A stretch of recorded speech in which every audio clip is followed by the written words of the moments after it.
Assalamualaikum warahmatullahi wabarakatuh. Yang terhormat Ibu Hana Afifah selaku dosen pengampu mata kuliah kebijakan publik. Perkenalkan kami dari kelompok 1 yang beranggotakan yang pertama ada Aji Pradana Putra, yang kedua Elisa Nuraini, kemudian Dilma Faiza, yang keempat ada Anton Triana, yang kelima Halalika Hazaratul Imam, yang keenam ada saya sendiri Tina Indrayani, dan yang ketujuh ada Dani Fauzi Nurrahman. Di sini kami akan mempresentasikan mengenai kebijakan pemerintah pusat dan daerah otonom mengenai mudik lebaran selama pandemi COVID-19. Kebijakan pemerintah pusat mengenai mudik lebaran. Dari berita di samping dapat diambil garis besar bahwa pemerintah pada tahun 2022 telah mengizinkan akan adanya mudik lebaran pada masa pandemi COVID-19 ini. Yang terpenting, segala syarat dan protokol kesehatan tetap terjaga agar kondisi pandemi tidak semakin besar. Selanjutnya akan disampaikan oleh rekan saya. Terima kasih. Kebijakan pemerintah pusat terhadap mudik lebaran pada tahun 2022. Dalam berita di samping dapat diambil garis besar bahwa pemerintah Indonesia telah mengizinkan adanya mudik lebaran pada tahun ini. Hal ini terhitung sejak tanggal 2 April 2022 dengan diedarkannya Surat Satuan Tugas atau Satgas tentang penanganan COVID-19 nomor 16 tahun 2022. Satuan Satgas atau Satgas sendiri meminta agar setiap individu yang melakukan perjalanan mudik wajib menerapkan protokol kesehatan dan telah memenuhi status vaksinasi serta mematuhi protokol kesehatan yang ada.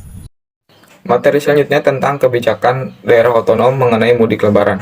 Dari berita di samping kita dapat mengambil garis besarnya bahwa pemerintah Jawa Tengah akan membuat program mudik gratis yang akan dihelat pada tanggal 28 April 2022 dengan ketentuan yang sudah ditetapkan, yaitu berKTP Jawa Tengah dan sudah vaksin booster, serta mematuhi protokol kesehatan selama perjalanan mudik tersebut.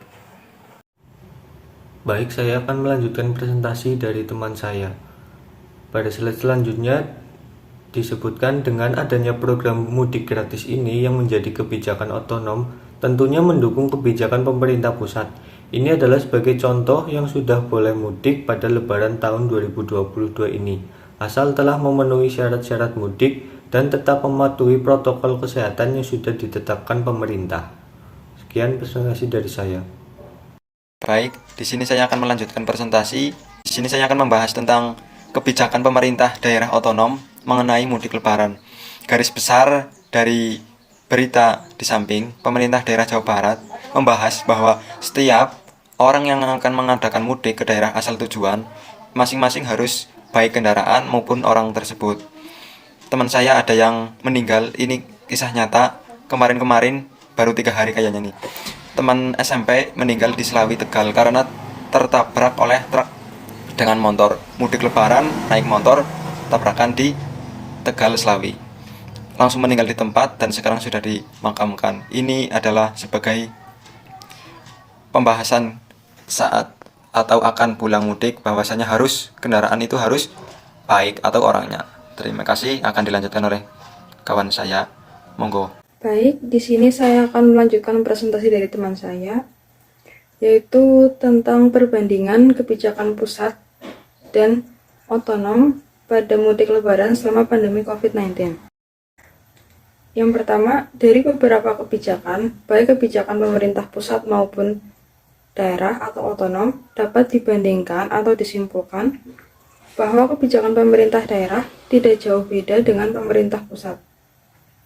Yang kedua, pemerintah daerah mendukung penuh kebijakan pemerintah pusat, di mana pemerintah daerah siap menerima pemudik yang pulang ke daerahnya masing-masing, tentunya dengan tetap mengikuti arahan dari pemerintah pusat sesuai dengan edaran Satgas COVID-19 nomor 16 tahun 2022 yang ditujukan untuk pelaku perjalanan dalam negeri atau PPDN. Hal ini diperkuat dengan adanya kebijakan-kebijakan dari pemerintah daerah atau otonom yang sudah menyiapkan berbagai posko mudik lebaran tahun 2022 di berbagai titik di daerahnya masing-masing. Dan juga program mudik gratis ke Jawa Tengah dari ibu kota Jakarta, serta rekayasa arus mudik mulai diberlakukan oleh Kementerian Perhubungan dan Kepolisian Lalu Lintas. Ya, sekian presentasi dari kelompok kami. Mohon maaf apabila banyak kekurangan. Terima kasih. Wassalamualaikum warahmatullahi wabarakatuh.